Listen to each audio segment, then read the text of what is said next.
I hope you guys can see me and hear me. Son of a bitch.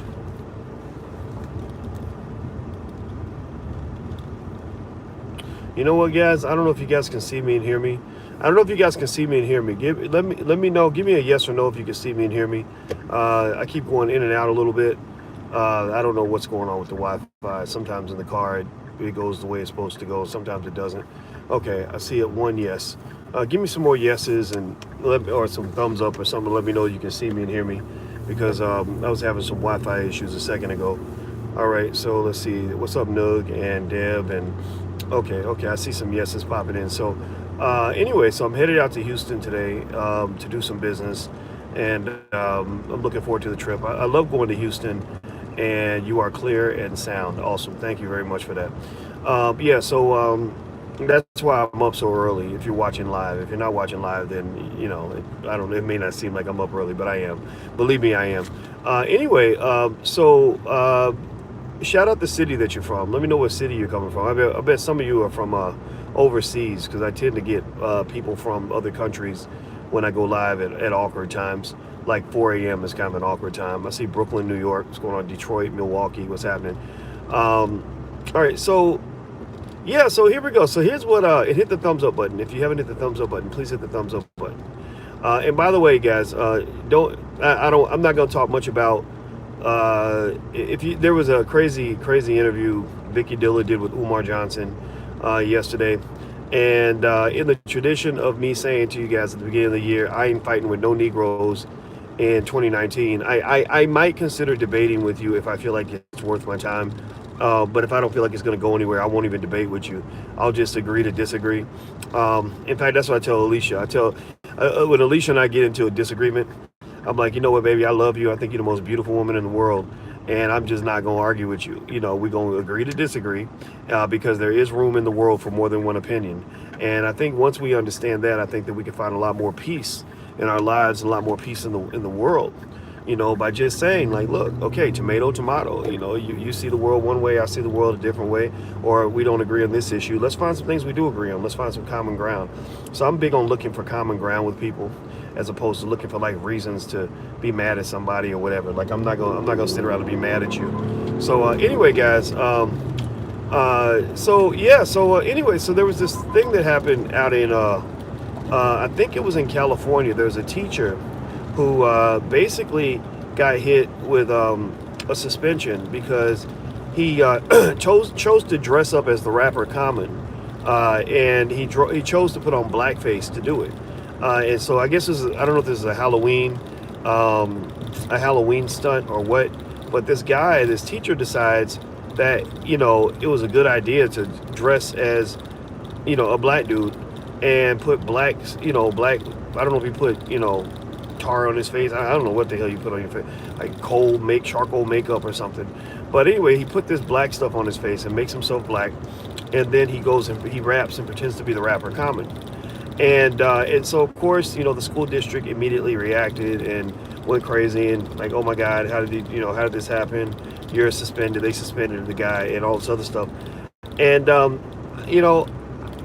I'm not gonna say the guy didn't deserve to be suspended. Y'all know I don't have a lot of tolerance for racism or ignorance or whatever. But I think that we gotta kind of dig a little deeper on these issues because it happens a lot, right? Things like this are happening all the time. They happen every year, every month or two. There's like a blackface incident or something like that where somebody does something that's offensive to African Americans, and of course they're promptly punished. Which again, I'm not gonna sit around here and and fight on their behalf like that. But I am going to fight for something that I would consider to be a more effective solution. Here's the deal, right? This guy puts on the blackface and gets suspended. Now, assuming he didn't have a death wish for his career, like I'm going to make one assumption that some people may not get. I'm going to make the assumption that he wanted to keep his damn job, that he didn't want to end up, in the unemployment line. I'm gonna make the assumption that this guy actually wants to be able to feed his family and doesn't want to be unemployed. Now, if he does want to be unemployed, if he just don't give, if he gives zero fucks, then shit, that's his shit. That's on him. But I'm going to make the assumption that he does care about his job and does care about his family. Now, if that's the assumption, and if he, then did this stupid thing that caused him to possibly lose his job, I'd want to know why, right? I'd sit him down and say, why would you do this? This doesn't, this is offensive. This is crazy. Why would you do this? I'm willing to bet you that this guy, if I was to sit him down and ask him, like, why did you do this? He'd probably, give some sort of explanation. He'd probably say, I didn't know it was offensive. Common is my favorite rapper. I thought I was paying tribute to him. All these things that, wouldn't make a lot of sense to those of us who really understand that this is racism, right? Now, some people say they have jobs waiting and they don't care. I don't know. I personally believe most people don't want to lose their job. I don't think white people live in some magical world where, where they all just don't give a shit about their jobs and don't have any sort of financial concerns. I know people that work with white folks. I don't work with them that much, honestly. I used to. And I remember when I worked with white people, they cared about their jobs. They didn't want to get fired. Now, here's the thing. So, one of the things I think in these situations that tends to happen is that we don't spend enough time thinking about big picture solutions. We don't spend enough time thinking about fundamental causes. We don't really dig to the root. We love to live our lives on the surface. We love to scratch the surface of serious racial issues. Give me a yes or no. Let me ask you guys a question again. I want you to give me a yes or no. It's a yes or no question. Yes or no. Do you think that America has enough honest conversations about race and racism in public forums where people are allowed to openly express themselves? Yes or no. Do you think that America digs to the root of race and in terms of us really understanding what's really going on, the history of this country, how we got here? Yes or no? Does America have enough conversations on race? I say the answer is no. Now, the reason I ask that question is because, one of the fallouts of the fact that we don't talk about it, it's almost like you have a family where the uncles, molested 4 kids in the family, and nobody knows because nobody will discuss it, and nobody wants to, call out the uncle for his behavior. So all these kids keep getting molested by the same uncle because nobody challenges what's really going on in the family, And so for America, we're racially retarded. Like, we're really racially retarded. Retarded meaning not so much like the disability, but retarded in the sense of like slowed. Our progress is significantly slowed. Like a retarded person, has slow cognitive processing abilities. And I think America is racially retarded in that we're not growing, we're not evolving. We're really moving at a snail's pace on solving the critical issues that have existed in this country for hundreds of years. Well, why is that? Well, it's because we live on the surface. We don't dig to the issue. We don't dig to the core. We don't go underneath the skin. We don't try to really solve the problem. We don't do surgery. We give ourselves Band-Aids to solve serious problems. I mean, imagine if every time somebody needed heart surgery, the doctor gave them Tylenol and a Band-Aid, or something, still some Robitussin. That's what we do. We give ourselves social Robitussin every time, there's a racial issue. Every time something pops off, we're like, oh, well, let's get rid of the teacher, right? Well, I say instead of just getting rid of the teacher, how about we get rid of the system? Because remember, the system produced that teacher. The system produced that environment. The fact that this teacher, under the assumption that the teacher didn't have a career death wish, again, if you got teachers that don't give a shit and want to get fired, want to give away their life's work, or whatever, to be in the unemployment line, then all bets are off. But if you have teachers that legitimately come back and say, hey, I didn't know, I'm sorry, I deeply apologize, I love Common the rapper, I just wanted to look like him. Because anybody remember, give me a yes or no, does anybody remember when Eddie Murphy used to do those skits on Mr. White? Anybody remember that? Anybody old enough to remember when Eddie Murphy on Saturday Night Live used to do the skit where he played Mr. White? And what did he do to play Mr. White? He didn't put on blackface, he put on what? He didn't put on blackface, he had to put on whiteface, right? Now, obviously, whiteface does not have the same tainted history as blackface. We know this, right? We know these things. But if you watch a movie like that, or you watch White Chicks, you know, when the Wayans brothers put on white makeup to look white, you know, they did it because they really didn't think that there was any problem with that. They didn't think that there'd be anybody who'd be deeply offended. They didn't think that there'd be any sort of like backlash because of some sort of deep historical context for the use of whiteface or whatever. And people, you know, that play a part, they want to dress that part. They kind of think, okay, well, I'm gonna, you know, the person's black, so I'm gonna put something black on my face so I can be black because I'm a white guy. I'm gonna look stupid, pretending to be common because I'm not black, you know. And I'm not forgiving this guy at all. You know, I'm not into that. But I am sort of curious to know, you know, who never taught this history teacher. I believe he's a fucking history teacher. Process that for a minute. He's a history teacher who may not have been aware that blackface is offensive to black people. Now, he could have had a career death wish. He could have walked up that day and said, I'm going to offend as many people as possible. I want to piss off my black students and really insult them. Or there's also the possibility that he could have got up and said, I love that rapper Common. I think my kids would get a kick out of it. I get to be the cool teacher today. I'm going to go in and I'm going to dress up as Common because it's Halloween, and I'm going to, you know, rap in blackface. I'm going to rap. Well, not rap in blackface. I'm just going to rap, and I'm going to, you know, pretend to be Common today, right? I could see that happening. And what's really problematic, and the reason I think we're sometimes, you know, digging to the surface causes us to really create the environment within which this is going to happen again, is that, you know, I'm under the suspicion that this history teacher, I believe he was a fucking history teacher, was never educated on blackface. Now, it looks like I might be off. Give me a yes or no if you guys can hear me and see me. If you guys can still hear me and see me, give me a yes or no. Let me know. Because if you guys can't hear me and see me, I'm going to go ahead and check out. And I'll finish the rest of this live stream on my Instagram, The Real Boyce Watkins. Okay. Okay, you guys can hear me. Okay, you see me. All right, good. Because it looked like the numbers changed on the thing. All right, so, you know, I think that's what I think about. Like, I don't get as offended when white people act ignorant, you know, because I kind of assume white people are going to continue to be white. I don't believe that there will ever be a day in my lifetime where white America is just going to be super woke on all the issues of race that affect us all. You know, the things that bother all of us as black people. I can't imagine any time in my lifetime where I can do my podcast and not have, you know, and have, say, a random sample of 20 white people and not have at least 18 out of the 20 be offended by what I had to say, you know. So, you know, but the thing is, I don't get real offended when white people do racist stuff, because I sort of learned that, you know, you can't live your life based on what your oppressor thinks about you, because your oppressor is never going to think that highly of you. Your oppressor is never really going to validate you. Your oppressor is never really going to pat you on the back. Your oppressor is never really going to empower you. It's backward thinking that leads us to believe that the same systems, the same people that oppress us are going to liberate us.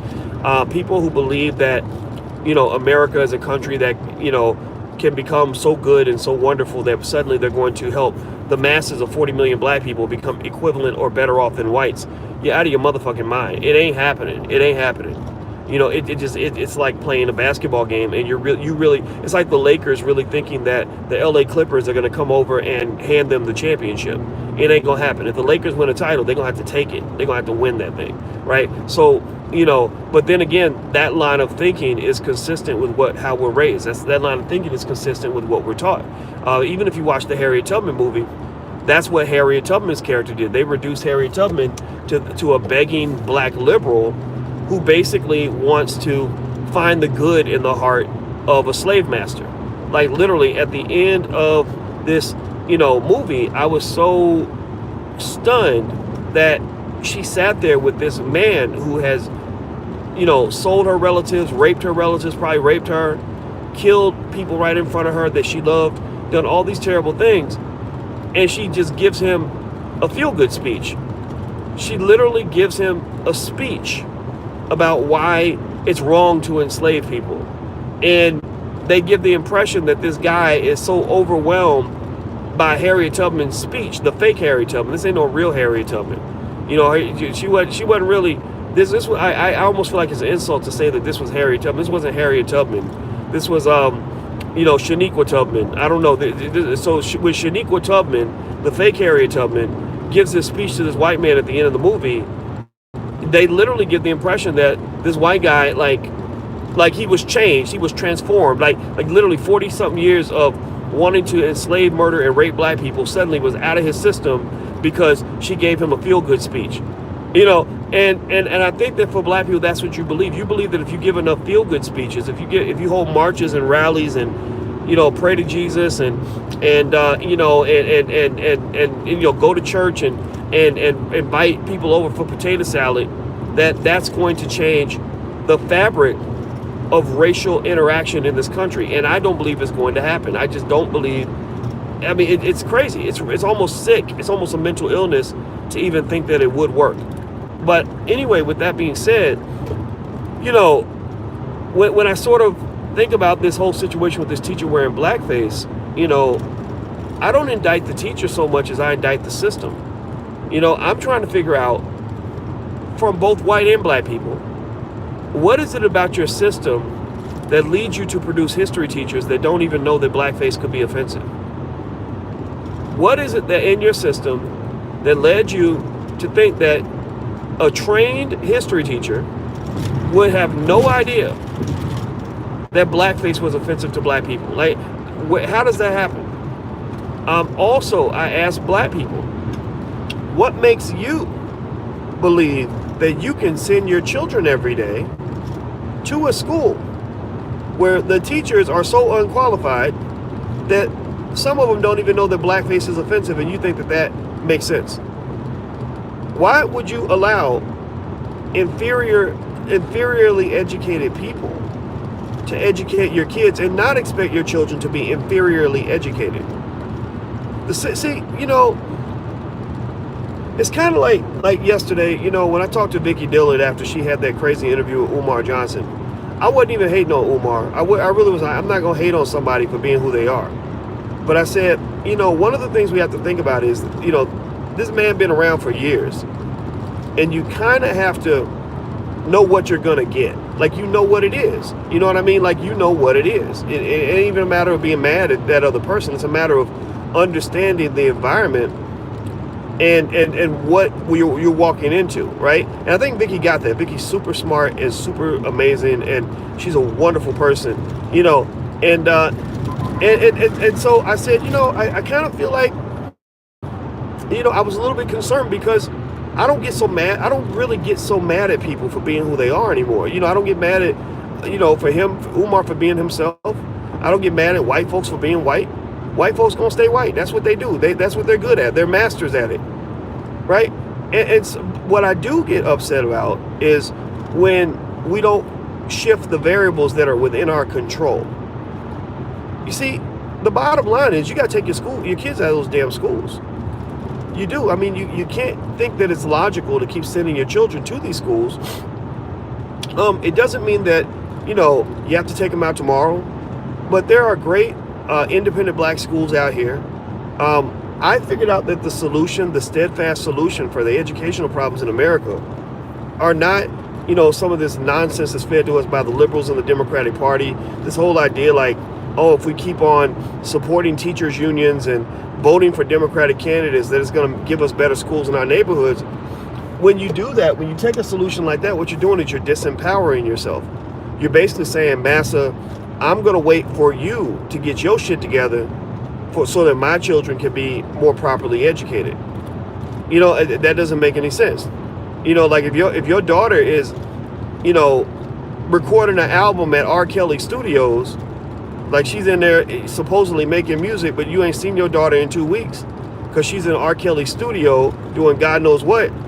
You don't say, hey, Mr. Kelly, I'm hoping that you'll let my daughter out of your studio. Next week, what do you do instead? What does a real parent do if your child is in R. Kelly Studios making an album and they've been locked away from you for weeks? You bust in that motherfucker. You go get your child. You take your child out. You don't leave your child in there so they can be molested and then leave it in the hands of the molester to decide if they're going to let your child out. You don't do that. Or if they're going to do right by your child, or then let it all happen and then get mad because your child has all this damage. You don't do that. So basically, every day when we're handing our children over to these systems, we're giving them a lot of power. And in some cases, for many of these schools, because they're so terribly bad and so terribly racist and so terribly white supremacist, you're allowing them to intellectually molest your child.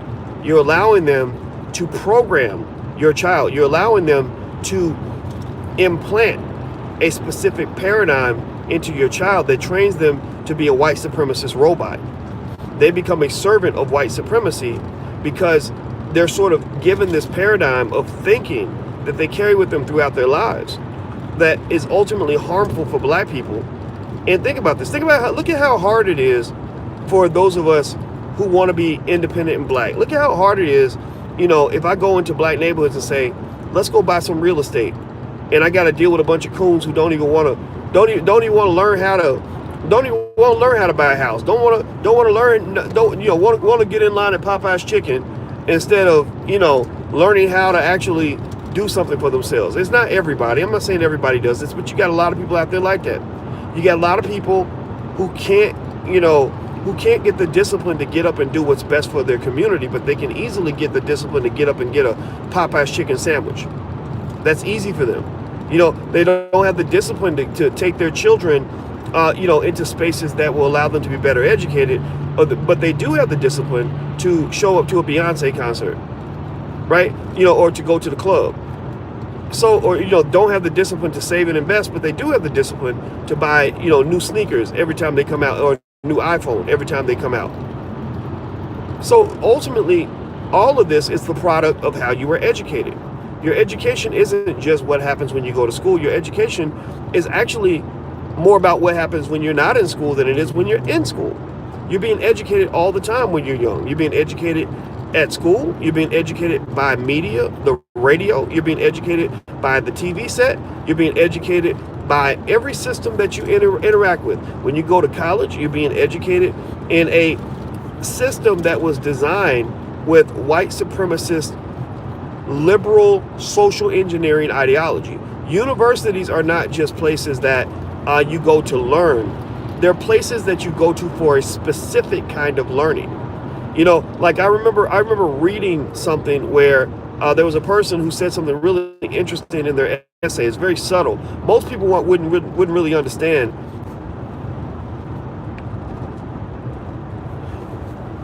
Can you guys hear me? Give me a yes or no if you can hear me. Hear me and see me. Let me know. Yes or no. Give me a yes or no if you can hear me and see me, because I'm driving, and I guess sometimes there are dead spots on the Wi-Fi. Okay. All right, so I see one yes. Give me some more yeses. Okay. All right, I see yeah, yes. Okay, good. All right, so, the thing about it is that so just going full circle with this teacher, this history teacher, I don't just indict the teacher. I would indict the entire system, because the bad system is going to continue to produce bad teachers. And I think that for us as black people, we got to see the writing on the wall. You got to understand how deep this white supremacy thing really is. White people are not the only white supremacists in America. Many black people are extreme white supremacists. Just the way you kind of look at yourselves, the way you sort of think about what you're capable of doing versus what he's capable of doing. It doesn't surprise you when I tell you that a white man built $1 billion company, but it would surprise you very much if I tell you a black man or a black woman was trying to build $1 billion company. It doesn't surprise you when white people build schools. They build thousands of schools, but we literally get all dramatic and crazy over the possibility of building one school. We've been talking about like even when you talk about y'all know, for example, one school that everybody was talking about for years that still has yet to be built. And it's fascinating to me how people react to the fucking idea of building one goddamn school. Like one motherfucking school. One school. You need 10,000, but you're getting all pumped up about one. Good or bad? Well, you're caught up in the emotion of one. You need thousands of schools, but it took years of infighting, and chaos for us to even begin the process of thinking about what it would take to build one. LeBron built one school, and people act like that was motherfucking Juneteenth. Like that was the biggest deal, the biggest damn thing, event in the world. And I'm not saying it's not. I'm not saying it's not important. It is important, but it's one school. And I think that it kind of speaks to how we are also retarded. Retarded meaning slow, not like mentally retarded, but we're a little bit slow when it comes to sort of looking at what our possibilities can be and what the work needs to be. We need mass building. We don't need one good school project. We need 5,000 school projects. In fact, actually, when we create our foundation, the Boyce and Alicia Watkins Foundation, which we're going to launch this after we get married, we're already in the process of putting it all together. That's going to be our primary focus, is supporting the creation of independent black schools so we can educate our own damn kids. We need manufacturing capacity in our community in order for us to build and for us to grow.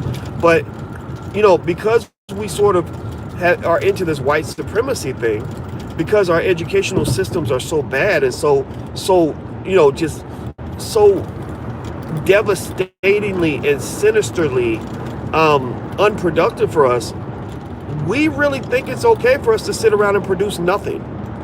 We don't need a couple of good businesses. Like, we get excited because one person created a toothpaste company, or one person is making toilet paper.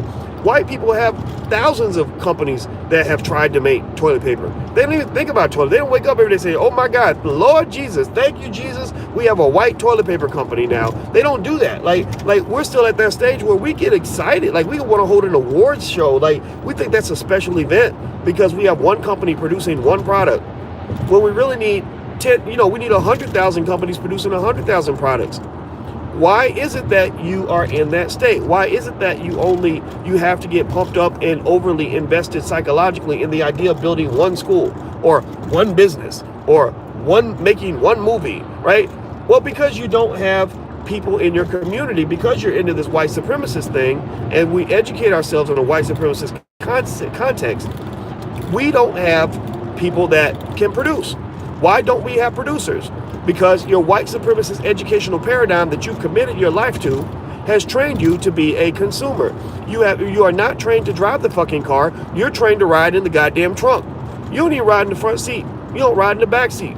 You ride in the motherfucking trunk. Like Too Short, talking about In the Trunk. Anybody remember Too Short's song, In the Trunk? It's a dope song, In the Trunk, right? Like, literally, we are trained to ride in the trunk of the car, and you can't drive the car if you are only trained to ride in the trunk. In fact, if somebody pulled you out the trunk and said, here's the driver's seat's available, you want to take over, dog? You're gonna be like, nah, man, I need to be in the trunk because that's all I was trained to do. I went to school for years and they trained me how to ride the trunk, how to fold my knees and how to bend over sideways and curl up in a little ball and how to stay cool so I don't overheat in the trunk. Trunk be getting hot and shit, right? Like we will go to the trunk even when we have the chance to ride the driver's seat. Many of us, you could give us a car and say, there's nobody else here to drive this car but you. You ain't got to ride in the trunk. Here's a car. We got you a car. Driver's seat's wide open. Ain't nobody even competing for that. That's yours. You still have Negroes that will say, I can't drive this car. They'll stand next to the car waiting for a driver. They will stand next to the damn car waiting for a driver. And it ain't always their fault. You gotta look at how you were trained and how you were raised. Think about this. Process this, black people. I spoke twice at the Muhammad University of Islam. When they've invited me to speak, I never even talked to them about my speaking fee. My speaking fee is $10,000. We didn't even have a conversation about money because they are so extraordinary when it comes to education. They're better than Harvard. 100 times better than Harvard. They don't even compare to Harvard because they're better. Why did I go speak at that school and why did I do it for free? Because those are the types of kids where they're never going to sit in a neighborhood and say, well, we wish we had a grocery store, but nobody will come and build one. They're not going to do that. They're going to fight you to own the car and to take over the driver's seat. They're not going to let you drive the car. They don't need you to drive the car. They don't want you driving the damn car. They're like, no, why would I ask you to drive the car when we could be driving the car? Because if we drive the car, we own that thing and we could drive in whatever direction that we want, right? It's about how they're being trained. I could go right across the street to another Chicago public school where they've got, 100 times more students, 1,000 times more students, I'm sure. And I could literally be like, here's a car. There's a wheel. There is no driver. How many of you are prepared to drive this car and take this thing over? The majority of those students are not prepared to drive the car. They were never trained to drive a car, and many of them don't want to drive a car. They're like, why would I drive a car when I can just ride in the trunk? Because the Chicago Public Schools does not train you to own the car, to build the car, to want to control the car. It trains you to want to ride in the damn trunk. Those kids are the ones who would, most of them, not all of them, most of the kids in the Chicago Public Schools that look like you and I are looking for a job. They're looking for somebody to be their economic daddy. They're looking to be adopted by a big white corporation. This is the sinister part of white supremacy. See, some of y'all get it wrong, man. Y'all think white supremacy is all about somebody calling you the N-word, or somebody putting a noose on your desk, or Donald Trump saying he don't like immigrants. What the hell, man? Are you serious right now? Like, you'd really try to tell me that Trump trying to build a wall on Mexico means he hates black people? I don't give a shit. Go build the damn. I give zero fucks about a wall. Unless he's gonna build a wall in a black neighborhood. When he does that, when he says he's gonna build a wall in a black neighborhood, then let me know, and I'll be the first one to say something. But until then, I don't care. You get it wrong when it comes to racism and white supremacy. White supremacy is not about what they think about you. They ain't never gonna like you. They ain't never gonna like you. And here's the news flash. Most ethnic groups don't like other ethnic groups that much. They might get along, they might do business together. But here's another news flash. Most ethnic groups, not only do they not like each other that much, they don't give a shit about each other. The Asians are not sitting around trying to figure out how they can create more jobs for the Jews. The Jews are not sitting around trying to figure out how they're going to create more opportunities for the Mexicans. The Latino community is not sitting around figuring out how they can open more doors for Arabs. They're not doing that. The reason that you're in a different position is because you were brought into America under special circumstances, and you were the help. You were the pets for many of these families. You were the family dog. And the family dog is usually going to be trained not to be a master, but to be a good dog. And many of these traditions that are long held in this society, that have existed for 400 years, since, 250 years before Harriet Tubman's birthday, these systems have not gone away. These habits, these are old habits. They die very, very hard, and they haven't died yet. Many of them are never going to die. So what you got to understand is that if you want yourself or your children to be empowered, to really know what it means to be free up in this thing, to really know what it means to drive a car, to really know what it means to move forward, you're going to have to put them into a system that is going to empower them to even think that way from the beginning. Because I'm going to tell you like this, look, if I had a choice between being a person of average intelligence who thinks big versus being a genius who's trained to think small, I would rather be the person of average intelligence thinking big, because at least that person's going to try to do big shit. At least that person who thinks big is going to have the confidence to want to take the wheel. The person who thinks big is going to set their trajectory at a higher level than a person who thinks small. I know a whole lot of really highly intelligent, highly educated, small thinking motherfuckers. The worst in the world, I swear to God, and this is no diss to anybody in here that's in this category, but you'll probably agree with me, the worst in the world that I've seen are black PhDs. I swear to God, black PhDs are some of the most brilliant, small thinking motherfuckers I have ever seen in my life. I've never seen people who are so more deeply embedded in commitment to white supremacist institutions than some of the most highly educated Negroes I know. There are situations where I'm like, my God, I would much rather work with somebody from the street who ain't never went to school than some Negro who's been sitting up in Brown University and Yale and Stanford for the last 10, 12 years getting a PhD. Because when I come to them with ideas that say, we're brilliant, we're amazing, look at our training, we can take over the world, they literally, their balls shrivel up. The men, their balls shrivel up and turn into little tiny vaginas, and they put their tail between their legs, and they spend so much time being afraid of what masses gonna think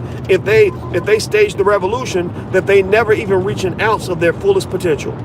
Well, you know, Dr. Watkins, I'm right now, I'm at the university, and I believe that if I go to several conferences next year and hold some talks, I might possibly get them to give me tenure. But you know how the white supremacist system works. They don't let black people have tenure. I'm like, yeah, motherfucker, that's because it's their system. Like, they're not gonna ever let you run anything in their house. Like, I'm not gonna let you run anything in my house, by the way. So they're probably thinking the same way I do. So to some extent, as much as I'd like to join you in your criticism and your hatred and anger toward the white man, I can't really hate it too much, because I too, as a man, expect that when I create a system and I run that shit, ain't nobody gonna run that shit but me. But then again, though, hey, maybe something wrong with me. I have no idea. Kumbaya, we shall overcome. Let's go hold a march and a rally and pray to white Jesus that one day things will get better. Seriously, I'm just telling you the truth.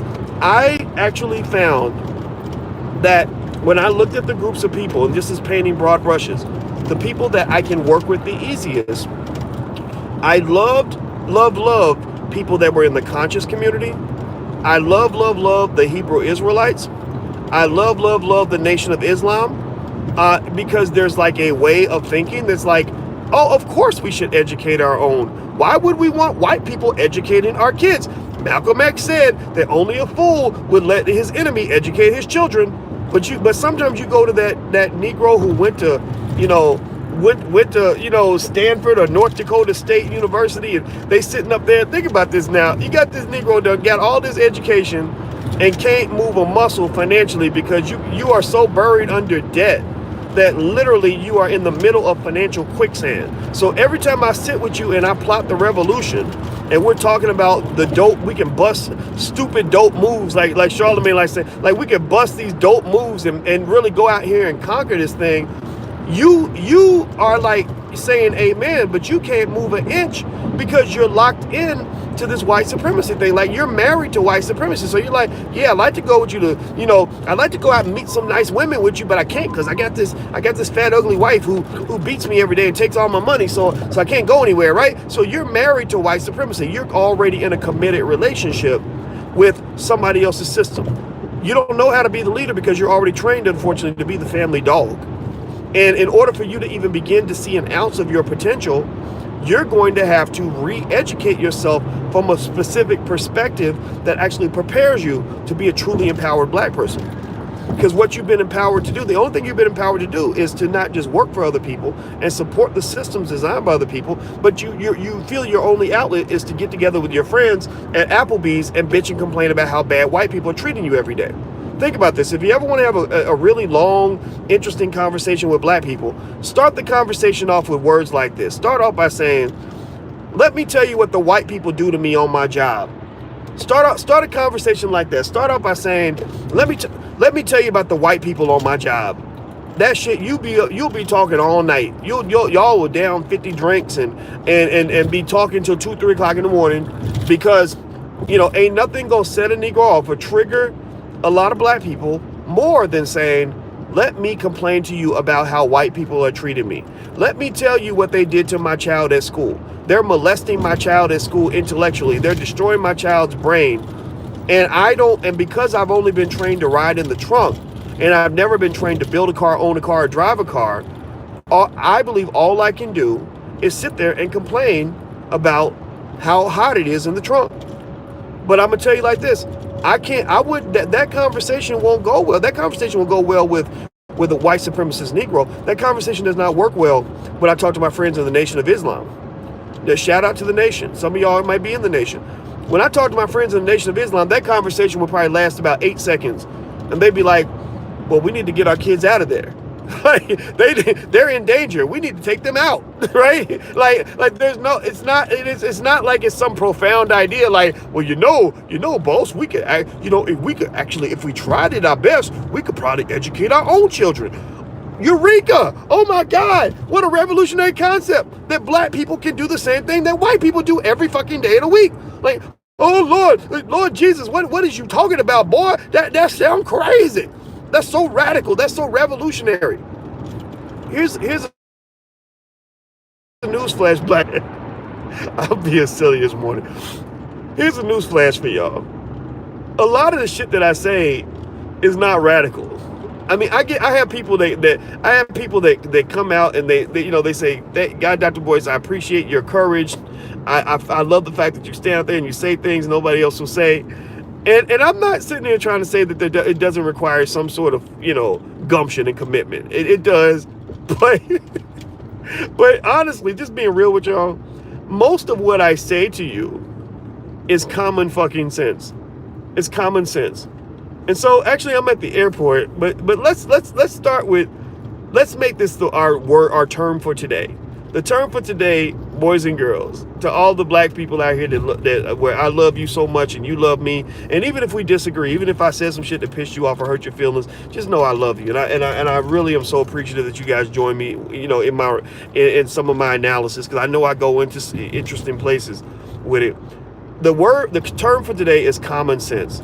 So type that in the chat for me. Type the words common sense. It's common sense for you to educate your own children. It's common sense for you to want to build your own communities. It's common sense for you to want to own assets instead of renting them.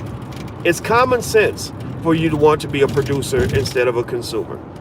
Right? It's common sense for you to want to build legacies of wealth for your families.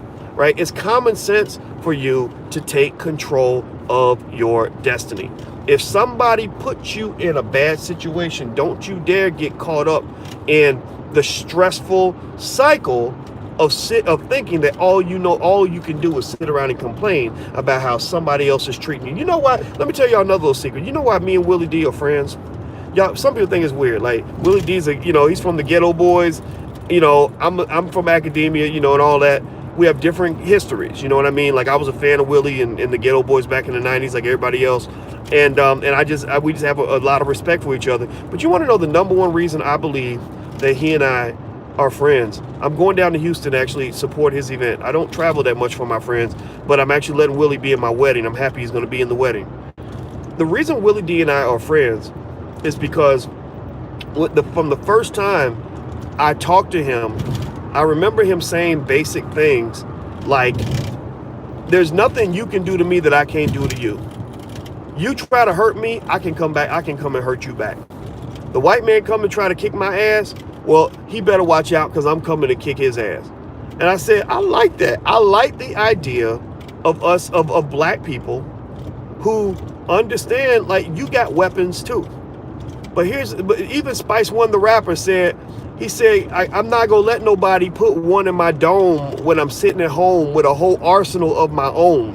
Do you follow what I'm saying? Like don't let nobody take you out when you got an arsenal given to you by God that makes you among the greatest people on earth when you put your mind to it. You see, the basic ABC 1, 2, 3 white supremacist Negro who thinks they're fighting racism will spend most of the conversation looking outward. They spend most of the conversation worried about what other people think. They spend most of the conversation reacting to what other people have done. They spend most of the conversation responding and complaining about what somebody else is doing to them. They spend most of the conversation looking outward, looking outward, looking outward. But when you evolve to a certain point, you'll realize, like, wait a minute, I spent all my time looking outward. Well, really, I need to be looking inward. When somebody's treating me a certain way, I stop and say, wait a minute. And this is good relationship advice, by the way. I realize, wait a minute, if I sit and look, I need to ask myself, why am I letting them treat me like this? What is it that's magical about this other human being who has 2 legs and 2 arms like I do that makes me think that somehow they have a superpower where they can do things to me that I can't do to them? That they can control me, but I can't control them. That, that all I can do is sit around and complain about what they're doing to me. And so I encourage you to look inward, because I'm going to tell you like this, it's not that I don't support people that are out, that are upset about, reparations and all that. I believe in all that. I think that stuff is fine. But I'm going to tell you like this. If black people got our shit together and just committed ourselves to doing our best, to be our best every day of the week, that would be 100 times better than any reparations package a white man could give you. And that's just me keeping